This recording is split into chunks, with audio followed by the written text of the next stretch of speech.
Bienvenidos y bienvenidas, compañeras y compañeros. Damos inicio a este temperamento especial, Plomo y Humo, Negocio del Capital, nombre que da título al próximo libro de Lazo Ediciones, ya de proximísima aparición.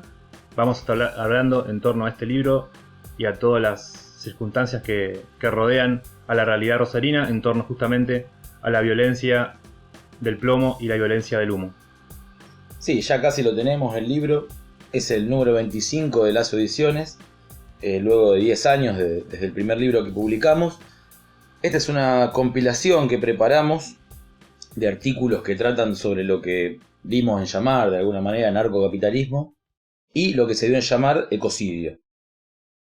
No pensamos que exista algo diferente al capitalismo al decir narcocapitalismo a la situación que vimos en Rosario desde hace algunos años y que ya se vive en otros lugares como puede ser Colombia o México, que son los primeros países que se nos vienen a la mente cuando pensamos en esta cuestión. Pero sí queremos remarcar el aspecto ilegal del capitalismo, abiertamente asesino, mafioso, que se hace necesario para la persecución de la ganancia. Más allá de que el capitalismo se presenta como una sociedad más o menos desigual, pero dentro de unos cauces legales, bla, bla, bla, bla, acá queremos hacer énfasis en lo que podría decirse la parte oscura de la sociedad capitalista, que es cada vez más evidente. Solamente señalamos que es muchas veces los principales referentes del capitalismo los que de alguna forma no la nombran. Nos interesa problematizar también sobre la cuestión del ecocidio, que a veces pareciera que el fin de los empresarios o de los gobiernos es destruir el planeta, destruir la salud, y bueno, al igual que los narcotraficantes tienen que hacer este tipo de maniobras oscuras que generan muerte para seguir ganando guita. Hablábamos hace un tiempo ya acá en Rosario de que no hay tanto humo, al menos no es el mismo humo que había a la mitad del año, por lo cual el tema ya prácticamente salió de los noticieros e incluso un poco de los comentarios entre vecinos. O sea, pareciera que como ya no molesta tanto, no indigna. Pero la cuestión, o sea, lo que generó el humo sigue estando. Tal cual, en estas semanas no hemos tenido que sufrir el humo, digamos, que llega a la ciudad, lo que no significa que los incendios en el Paraná no continúen, de hecho continúan. Y es una de las características de estas movilizaciones que venimos viviendo aquí en Rosario, que muchas veces se catalizan, digamos, cuando el humo ya es demasiado evidente. Pero bueno, la destrucción de la isla es permanente, digamos, aunque no se haga estrictamente frente a Rosario en ciertas circunstancias. También hay que decir que en el momento que estamos grabando este programa hay un enorme incendio forestal en Tierra del Fuego, en el extremo sur del país, donde al momento de grabar esto se afectaron unas 9.000 hectáreas del centro de la isla, próximos a la localidad de Tolhuin. Digamos, los incendios forestales en la región argentina en los últimos años han sido muchísimos en casi todas las provincias, con consecuencias muy graves. Aquí en Rosario ha sido como uno de los focos más mediáticos también, o que también ha dado muchas movilizaciones, pero tiene esta característica de que cuando el humo no llega estrictamente a la ciudad, un poco el tema se diluye.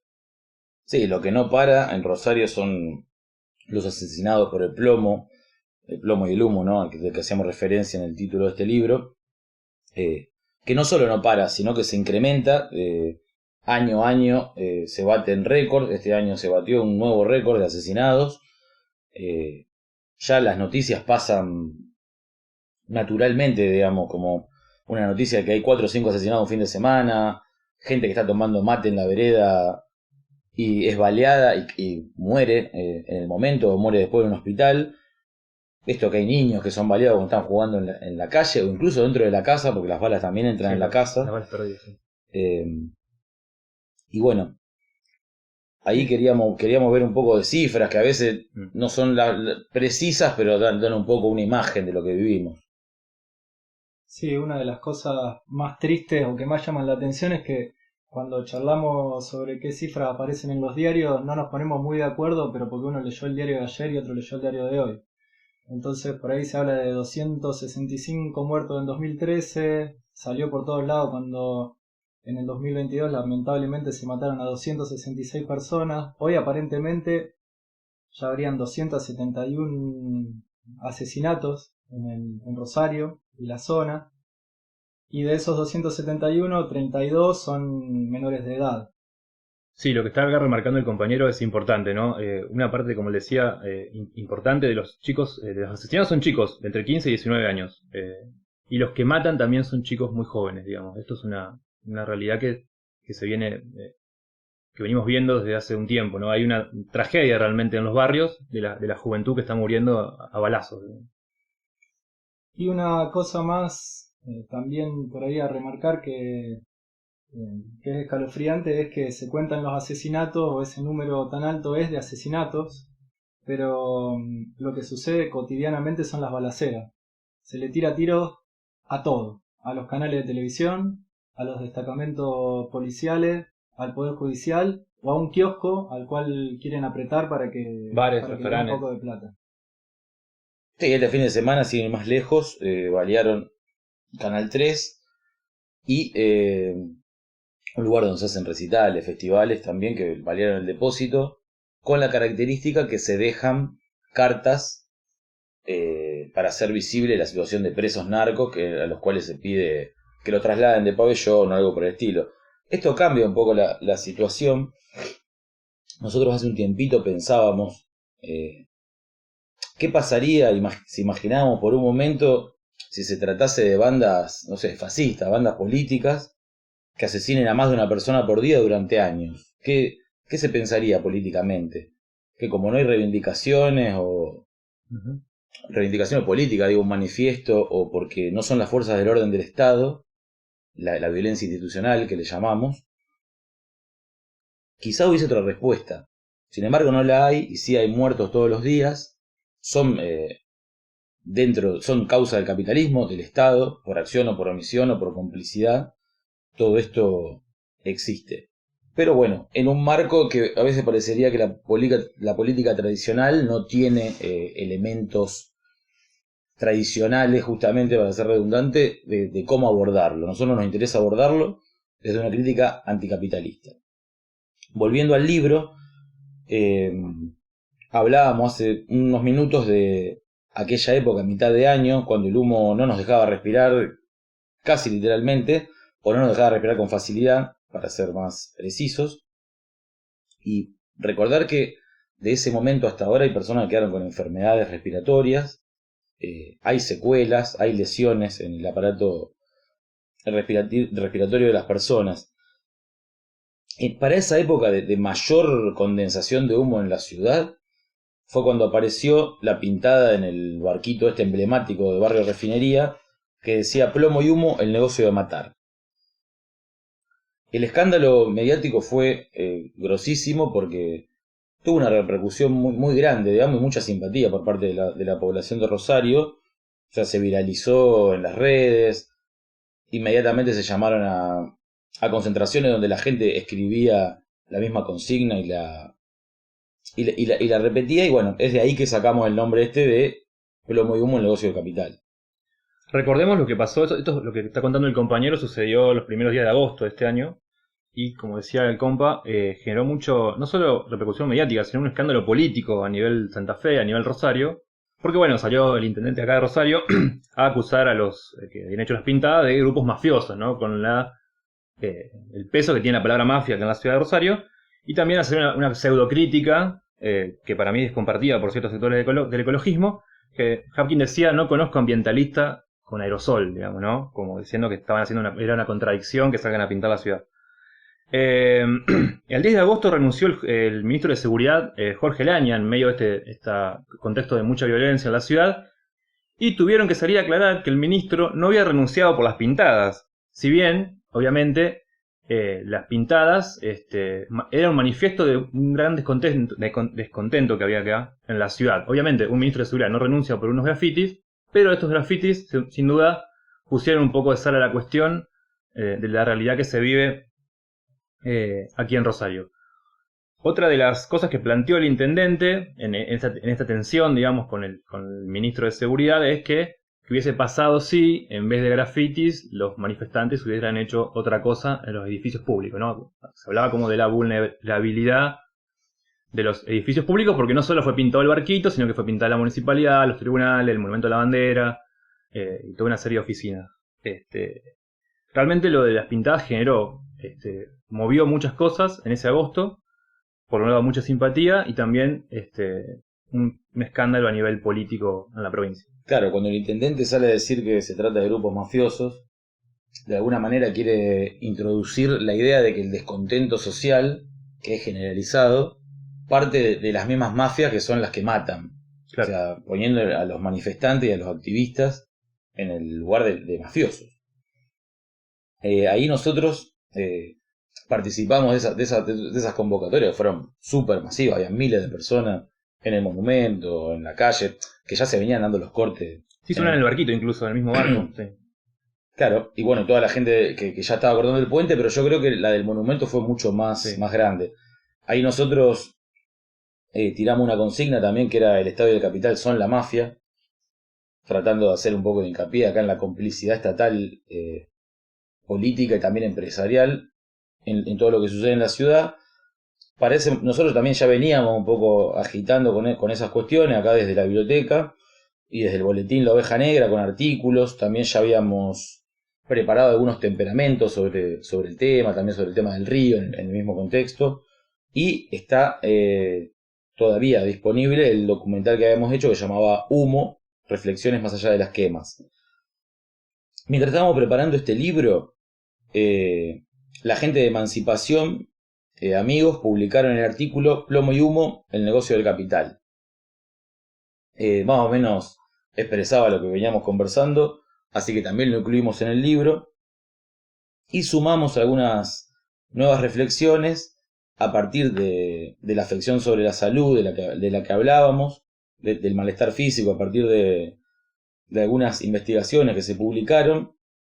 Y también nos interesaba y nos interesa reflexionar y compartir reflexiones sobre la dinámica legal de las protestas. Un poco cómo la cuestión de la ley de humedales eclipsó cualquier tipo de reclamo y todos fueron encauzándose hacia ese lugar.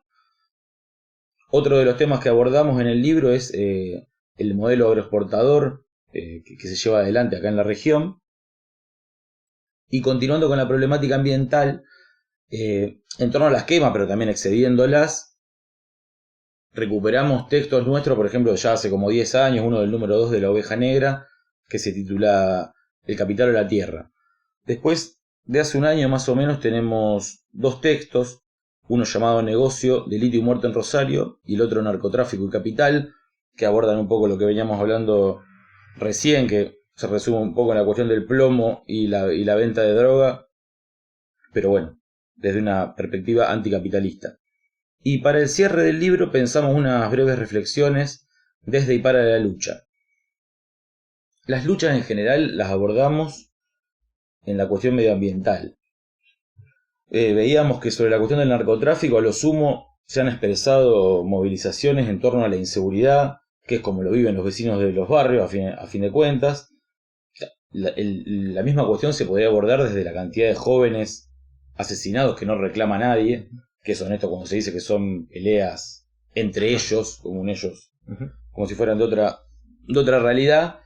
Pero bueno, eso, al abordar la cuestión de las luchas, de la protesta, de las manifestaciones, está la cuestión de la medioambiental, por decirlo de alguna manera. Pero sobre otra cuestión, no hay mucho más que marchas por la inseguridad o los reclamos de justicia de los familiares que quedan vivos.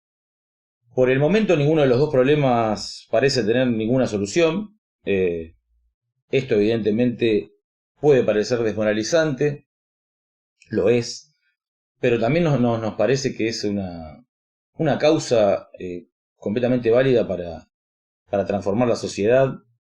Y no son estas las cuestiones que hay que abordar cuando uno dice hay que hacer un cambio social y después cómo se abordarían estos temas. Pensamos que es justamente abordando estos temas que surge la necesidad y la posibilidad de cambiar la sociedad. Así que bueno, antes de escuchar la primera canción, del programa compartimos un extracto del libro. Quienes comparten sus reflexiones suelen ser interrogados. ¿Y ahora qué hacemos? Sin percibir que ya estamos haciendo, que las reflexiones surgen del movimiento y no de una exterioridad. Esto no es una crítica a las protestas, sino dentro suyo. Son un momento necesario de la lucha de clases, que no empieza ni termina con un conflicto particular. Seguimos haciendo, pensando, compartiendo, discutiendo, rehaciendo.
En el bloque anterior comentábamos cómo la cuestión de la ley de humedales había eclipsado un poco las movilizaciones y cómo todo iba encauzándose hacia esa consigna.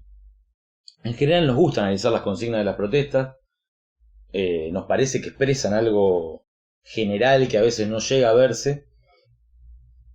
Y bueno, las protestas comenzaron con consignas bien clásicas, o sea, fue basta de humo, basta de quemas, incluso van escalando, digamos, en conciencia y reflexión y denuncia con esto de plomo y humo, el negocio de matar.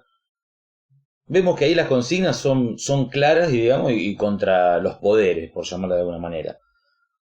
Cuando las protestas y la cuestión empieza a irse por el cauce político, cada vez más político, o sea, para las personas que no están en Rosario, tenemos que comentar que no solo, como ya hemos mencionado, los cortes estaban garantizados por la gendarmería, sino que estaban promocionados por los canales de televisión, por las radios de los multimedios, e incluso donde participaban desde el intendente de la ciudad para abajo. O sea, estamos hablando de una cosa ya completamente pactada, donde hasta los más grandes explotadores o gobernantes se sentían parte del pueblo maltratado por el humo y por el narcotráfico. En este contexto que la cosa se empieza a oficializar cada vez más y a institucionalizar, es que aparece la consigna todo fuego es político. También un poco a tono con estas ideas de que todo es político, ¿no? Muy en boga hoy en día. Que está claro, que exceden a las luchas medioambientales. O sea, sabemos que si todo es político, el ámbito para la protesta, para la movilización, es el de la política. Hablamos de las cámaras, de diputados, de senadores, el consejo municipal y los despachos judiciales. Todo fuego político es la consigna de pasillo de los tribunales. O sea, ahí se abandona un poco la calle. Bueno, esto es un debate mucho más grande que podemos dar en otro momento, porque consideramos que no todo es político. Porque si no hay camino por fuera de la política, desde al menos una tradición revolucionaria de siglos, se considera que no hay posibilidad de emancipación humana, que está justamente fuera y contra de la política. Y eso en algún momento nos gustaría poder abordarlo. Sí, hoy parece una consigna un poco ajena, ¿no?, a estos tiempos, pero en un momento fue muy común hablar en contra de la política desde posiciones revolucionarias no menores, digamos. Creo que es algo muy, muy de esta época. Incluso si nos vamos un poquito hacia los 90, si bien no era una consigna que estuviese como muy explícita, pero había un gran sentimiento antipolítico en muchas manifestaciones, digamos. Un poco la restauración progresista del post-2001 logró, y que era eso sí era una consigna explícita de los políticos, que los jóvenes se involucren en política. Claro, parece que hoy los antipolíticas son justamente los políticos que hablan mal, tipo Milei, que hablan mal de los otros políticos. Pero estamos hablando de políticos, justamente, de candidatos a gobernarnos. Para hablar de esto, quería leer dos parrafitos del libro, que dice: en general, estas tipificaciones legales no tienen el fin práctico de acabar con un problema, sino de visibilizarlo, bajo la lógica institucional. Se trata de padecimientos, por lo general, ya visibles e incluso motivos de conflicto. Se propone introducir, retóricamente en el sentido común ciudadano, una problemática, pero bajo el lente del derecho. Un humedal, una isla, un río, una montaña, no caben en el derecho. Y el problema de las quemas o la contaminación no termina con nuevas leyes. Ni la ciencia ni el derecho pueden dar solución porque no solo no explican el problema, sino que lo conforman. A lo sumo, en alguna de sus facetas pueden preocuparse por mejorar la gestión de los recursos, contribuir a su administración. Y acá se nos presenta la cuestión de los recursos, y antes también se nos presentaba la cuestión del humedal. Tal cual. Cuando hablábamos de la ley de humedales. Sí, algo que estuvimos hablando entre compas, que lo problematizamos, y que porque nosotros también lo difundimos. Nosotros también en un momento hablábamos de humedales, de hecho uno de los textos se llama Ecocidio en el humedal, pero después nos empezó a hacer ruido y mirando un poco hacia atrás uno ve que fue una palabra, un concepto que se fue imponiendo también desde los sectores que luchaban justamente por la ley de humedales. Porque si uno presta un poco de atención a la vida aquí en esta zona, a la zona de islas nunca se le dijo humedal. Históricamente jamás se la nombró así. Incluso se la nombra de una manera particular, porque se le dice la isla en singular, ni siquiera las islas. Se le dice simplemente la isla. Voy a la isla, fui a la isla, vamos a la isla. O alguien vive en la isla. A partir del 2020, que empezaron estas manifestaciones y ciertos grupos ecologistas empezaron a caudillar más la cuestión, se empezó a hablar de humedales. Porque justamente lo que se pide es la ley de humedales, y un humedal no es... O sea, todas las islas son humedales, pero la ley plantea la protección de todos los humedales, es decir, lagunas, cañadas, otros ríos, otras formas de ecosistema donde el agua sea el eje principal, digamos. Esto no es menor, ya que, bueno, fuimos cediendo un poco a los tecnicismos que nos tienen acostumbrados ciertos sectores ecologistas, tecnicismos que no son neutrales, obviamente, porque, bueno, tienen esta base justamente política de pedir por los humedales, y no es que estemos haciendo una defensa regionalista, digamos, pero sí es interesante cómo se cambió el concepto, ya que también la isla remite a un espacio habitado, digamos, como lo es desde hace mucho tiempo, desde hace siglos, algo que ciertos sectores de ecologismo ven mal, digamos, que viva gente en la isla, porque bueno, hay ciertos sectores que tienen una visión de vitrina de la naturaleza. También deberíamos problematizar qué es la naturaleza, ¿no? Pero bueno, eso sí, pero bueno, en esta cuestión de las consignas nosotros recordábamos esta del Paraná no se toca. Claro, el Paraná no se toca. toca. El río no se va a tocar si está para ser tocado. Tocado y vivido y compartido desde hace siglos, ¿no? Una de las consignas que sí circuló y estaban buenas, retomando un poco lo que decía el compa del tema de los recursos, es justamente una consigna que se vio en las paredes de Rosario, no es una hidrovía, es un río, ¿no? Bueno, saliendo un poco de esta dicotomía, a la cual también muchas veces nos adentramos, es que si todo lo que nos rodea es un recurso, o sea, finalmente lo que se está discutiendo aquí en Rosario es O sea, por un lado, los que dicen defender el río hablan del río como un recurso natural y lo que lo destruyen para aumentar su producción también lo tratan y lo hablan como un recurso. Finalmente la discusión es quién lo administra o cómo se administra. Pero nunca salimos de la discusión de que es un recurso natural. Evidentemente es un recurso natural en la sociedad capitalista. Antes no lo era y seguramente en el futuro no lo va a ser. Pero bueno, una de estas consignas puso en tensión esto de no es una hidrovía, es un río, ¿no? Como para salir un poco de esta discusión que nos enredamos muchas veces, ¿no? Sí, pensando un poco en la cuestión de la hidrovía, que entre paréntesis es una palabra que ni siquiera es técnica, es el derivado de una empresa que concesionó el canal del río Paraná para que sea navegado por barcos transoceánicos y su modificación para eso, pero podemos pensar en todo lo que le da marco a esta cuestión, a este conflicto en el que estamos hablando, en dónde estamos inmersos. Estamos inmersos al lado de un río muy caudaloso, muy ancho. La isla es una serie de formaciones más o menos temporales, que dura de décadas a siglos, porque el río, a pesar de ser muy grande, es muy lento y que tiene muchas lagunas. Y el río del lado de la ciudad de Rosario tiene una barranca muy grande que le sirve de puerto. Ese puerto es la histórica salida al mar de los productos de exportación por excelencia del territorio argentino, que son los productos del agro y sus derivados.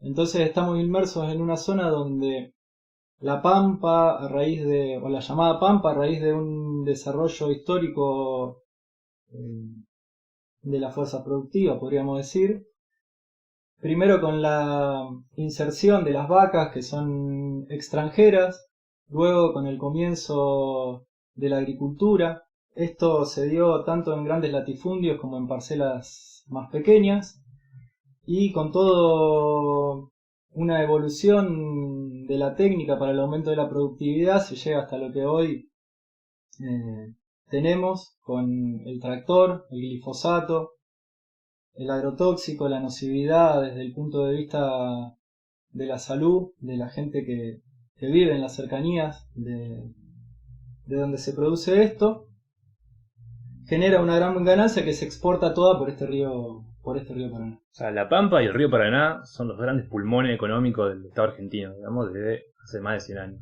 Podemos plantearlo así, ¿no? Exactamente. Y este modelo pampeano se va extendiendo a otras regiones. La Pampa originalmente era un lugar muy llano, pero no boscoso, sino sobre todo de grandes pastizales donde las vacas pudieron reproducirse a mansalva, pero que después se le introdujo la agricultura a gran escala. Este modelo se fue extendiendo hacia lugares donde eran boscosos, hacia lugares que quedaban más lejos del puerto y por eso no se producían, y se expandieron tanto los cultivos que se hacían acá como otros cultivos diferentes pero con el mismo modelo productivo. A ese proceso, que se lo llama pampeanización, es por ahí que se lo llama pampeanización desde un punto de vista técnico, pero nos sirve para describir lo que sucede, que es la expansión de la frontera agrícola. Es lo que por ahí nos preguntamos por qué no sucede en la isla, o si puede explicar un poco las quemas. Quemas que son históricas en la isla de Rosario. Cualquiera que tenga memoria en la ciudad, y si no les contamos a los que no nos están escuchando en Rosario, que todos los años, hablamos desde hace muchísimo tiempo, en el invierno, cuando empieza a terminar el invierno, hay algunos días de humo en la ciudad porque se queman los pastizales para que reverdezcan posteriormente en la primavera y se alimenten a las vacas que se crían de una manera más rústica en la isla. Esa es la práctica agropecuaria histórica que se da en esa zona, y que en general, cuando no hay una sequía tan importante como la que hubo en los últimos años acá, se detiene sola y tenemos un par de días de mucho humo, pero después para. En estos últimos años se dieron cuestiones extraordinarias como esta sequía, que hicieron que el humo por ese tipo de quemas no se detenga, pero que además hace pensar que se pueden estar rescatando algunas ideas viejas que tenía tanto el INTA como asociaciones de productores de la zona de islas, que es como algunos extranjeros que vinieron también a ponerlo en práctica hace algunos años, que es generar canales y terraplenes para poder sembrar soja básicamente o arroz, y en ese caso lo que se produce no es una simple quema de pastizales de las lagunas que hoy están secas en el centro de las islas, sino que se produce un desmonte clásico, como sucede en el norte de Santa Fe, como sucede en la Amazonía, con estas quemas. Lo que sucede con la isla, por lo cual no se ha desarrollado la agricultura, es que el río vuelve a crecer, inunda toda la zona y se pierden cada determinada cantidad de años las cosechas, por eso no se da grandes planificaciones al respecto, y entonces particularmente la zona de islas practica una agricultura más o menos marginal comparada con la que se practica del otro lado del río. Practica una apicultura que, entre paréntesis, se ve muy perjudicada por el uso del fuego, pero que a la vez a los perejiles que fueron a meter presos en los momentos más álgidos de la protesta fueron a 3 apicultores que estaban tratando de salvar sus colmenas en las zonas... Estamos hablando de muy pequeños productores de miel, no estamos hablando de empresarios de la miel para nada. O gente sin empleados. Claro, Sí, ¿no? gente que tiene media hectárea o 2 hectáreas y que vive en condiciones de marginalidad, Total, económicamente hablando. Sí. En la isla la gente que vive en general o son puesteros de los ganaderos, o tienen una pequeña producción de miel, o son pescadores y viven en unas condiciones económicas en general muy precarias. Muchas veces nosotros le decimos muy precaria porque ganan poco dinero, pero también muy asociada al ecosistema y a lo que la tierra le pueda brindar, o el río, en este caso el agua también le pueda brindar en estos lugares. Esto viene a colación de que nosotros no creemos que el capital haya olvidado una porción de la tierra y haya dejado la isla sin tocar, y no haya querido hacer ningún tipo de negocio ahí, sino que de alguna manera los negocios más parecidos a los que sucedían en La Pampa no podían o no se pueden llevar adelante por algunas cuestiones de que el río tal vez se autoprotege. Sin embargo, el río se usa justamente como vía navegable para extraer la mayor parte de la riqueza, tanto legal, como puede ser la soja, como ilegal, como puede ser la cocaína que se va por los puertos de Rosario. Además, posiblemente, más allá de que el humo moleste tanto, sea mucho peor para la salud todo el cordón industrial que se construyó alrededor de este puerto en la ciudad de Rosario. Y una cosa un poco más triste es que dicen que el humedal presta servicios ambientales y nos recuerdan entonces que tanto el aire que respiramos como el agua que bebemos están al nivel de cualquier mercancía en este sistema. Para agregar un elemento más a la reflexión sobre el río y sobre su dinámica, podemos decir que después de 2 años de intensa sequía y quemas totalmente desastrosas, digamos, en estos últimos 2 meses el río Paraná se está regenerando, ha vuelto a crecer el nivel del agua, ha habido lluvias más o menos intensas, y otra vez se ve el verde en la isla, ha vuelto la fauna, ha vuelto el agua a las lagunas y a los arroyos, y lo que nos da también el pie para charlar, digamos, la rapidez con que a veces lo que llamamos naturaleza se regenera a pesar de una gran destrucción por parte del capital, digamos, ¿no? Esto para contrarrestar un poco el discurso muchas veces catastrofista que tiene cierto sector del ecologismo también, y de la culpa, digamos, humana hacia todas estas cosas, desconociendo muchas veces los ciclos naturales de los cuales podemos ser testigos y partícipes, digamos, quienes tenemos la posibilidad de vivir cerca de un ecosistema así. El río hoy se está recuperando, y eso es una gran noticia. Entonces, invitamos a seguir estudiando y reflexionando y también observando todo lo que nos rodea.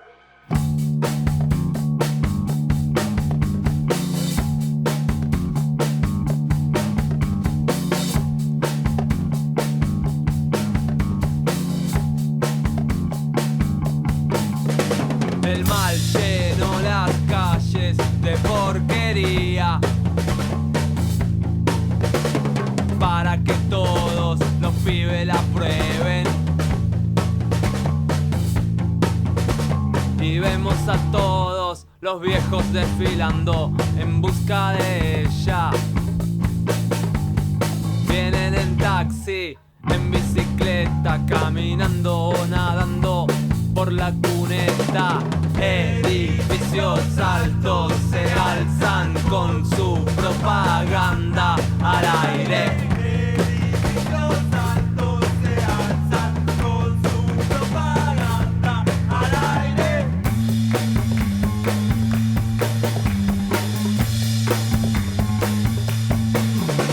Eran pasen curdas sin motivos, total tiene papita de sobra. El negocio da sus frutos, la rama del árbol podrido se cae al piso, el piso embarrado se limpia como el parabrisas de un auto en la lluvia.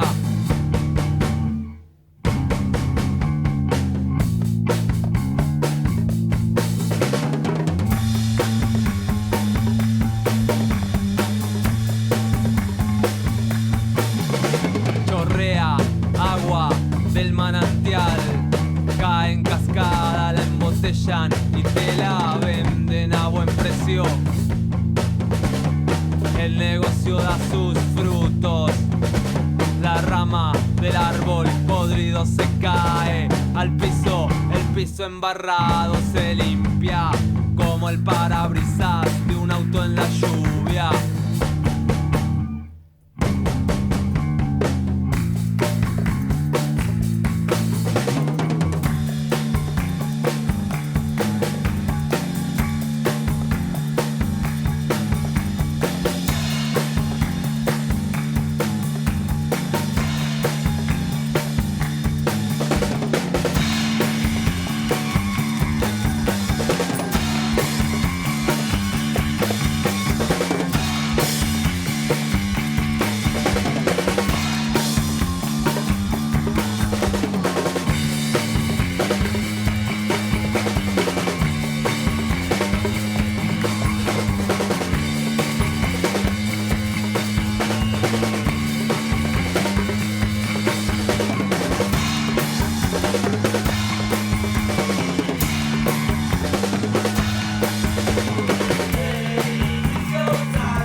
Vamos finalizando este temperamento. No queríamos dejar de mencionar nuestra solidaridad con la gente judicializada hoy en Rosario, en el marco de un escrache a un importante empresario ganadero de la ciudad. Nos solidarizamos con eso y ojalá en los próximos temperamentos también estaremos informando acerca de esta situación.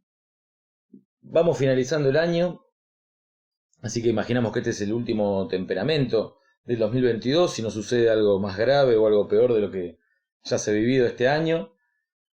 Año mundialista, este fin de semana termina el mundial, termina el fervor, o empieza, no sabemos, el fervor patriótico, la admiración de los millonarios, pero el sábado 17 a las 18 horas, puntualmente, intentaremos comenzar con la presentación del libro que estuvimos conversando recién, Plomo y Humo, el negocio del capital. Vamos a leer la contratapa como para hacer una síntesis un poco de todo lo que trata el libro y que estuvimos conversando. En la ciudad de Rosario se ha señalado el plomo y el humo como parte de un mismo negocio. Fue un importante punto de partida para instalar públicamente la vinculación entre estas cotidianas problemáticas, narcotráfico y quema en los humedales. En las páginas de este libro buscamos ahondar en ese sentido. Desde el boletín La Oveja Negra y otras intervenciones, exponemos el impulso capitalista por la obtención de ganancias como el causante de las muertes, la destrucción del territorio y la nocividad en la cual habitamos. Consideramos la reflexión y la investigación como momentos necesarios de la lucha de clases, que no empieza ni termina con un conflicto o un lugar particular. Este libro lo vamos a estar incluyendo también en la última suscripción de la Biblia del año, que es la manera que venimos difundiendo los materiales y sosteniendo la Biblia. La distribuimos acá en el local y también se distribuye en otras ciudades. Compañeros, qué sé yo, como La Caldera, por ejemplo, de la Biblioteca La Caldera en Buenos Aires, u otras ferias en diferentes ciudades, Mar del Plata, Pergamino. en la Patagonia, bueno, no, en la Pampa. Si empezamos a nombrarme me confundo y me voy a olvidar de alguien, pero bueno, En Córdoba. en Córdoba también. Así que bueno, esta suscripción va a incluir Números de la Oveja Negra, este libro y una hermosa silografía también que se está preparando acá por miembros de la Biblia. Y para despedirnos, también tenemos una primicia de una banda que se llama Cumbre y Abismo, que está muy vinculada porque también son miembros de la Biblioteca Giraldo, en un disco que está por salir que se llama La Trinchera, que habla puntualmente de lo que tratamos hoy. No se entiende muy bien la letra porque bueno, son músicas extremas, así que si alguien quiere leer la letra antes de escucharla. Humo de guerra, Rosario te asfixia, plomo y azufre de trágica alquimia, soja y cocaína, la ciudad fenicia, lluvia de cenizas y nunca es el final.